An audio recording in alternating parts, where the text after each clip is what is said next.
यहाँ आपको अपडेट करेंगे। इस्तेहकाम पाकिस्तान पार्टी के पैटर्न इन चीफ जहांगीर तरीन के भाई आलमगीर तरीन ने खुदकुशी कर ली है। पुलिस राय के मुताबिक आलमगीर खान तरीन ने पिस्तौल से अपने सर में गोली मार ली।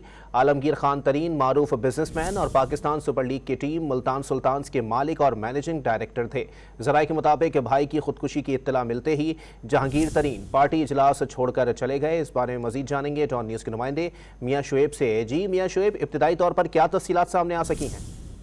जी बिल्कुल, जहांगीर तरीन के भाई आलमगीर तरीन की जानिब से जो खुदकुशी कर ली गई है। खानदान ज़राए के मुताबिक जहांगीर तरीन के भाई ने खुद को गोली मारकर जो खुदकुशी किया और ज़राए के मुताबिक जो इस्तेहकाम पार्टी के पैटर्न इन चीफ जहांगीर तरीन जो है वो एक इजलास की सदारत कर रहे थे। जैसे ही उनको अपनी भाई की मौत की खबर मिली तो वो इजलास छोड़कर चले गए। और बताया ये जाता है कि जहांगीर तरीन के ये भाई PSL फ्रेंचाइजर फ्रेंचाइज के मालिक थे। और इसके साथ साथ जो मुल्तान सुल्तान के CEO हैदर अजहर की जानिब से भी इनकी वफात की बाकायदा तस्दीक की गई है। जी अच्छा, ये भी बताइएगा मियाँ शुएब कि क्या इब्तिदाई तहकीकात कुछ हो सकी हैं कि क्या वजूहात अब तक सामने आई हैं?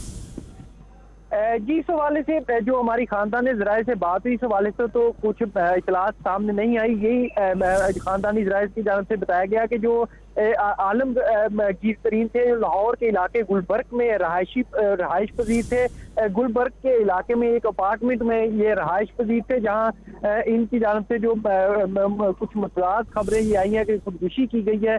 और इन्होंने जो खानदानी ज़राए बताते हैं कि खुद को गोली मारकर खुदकुशी की है। जी बहुत शुक्रिया मियाँ शुएब अपडेट करने के लिए।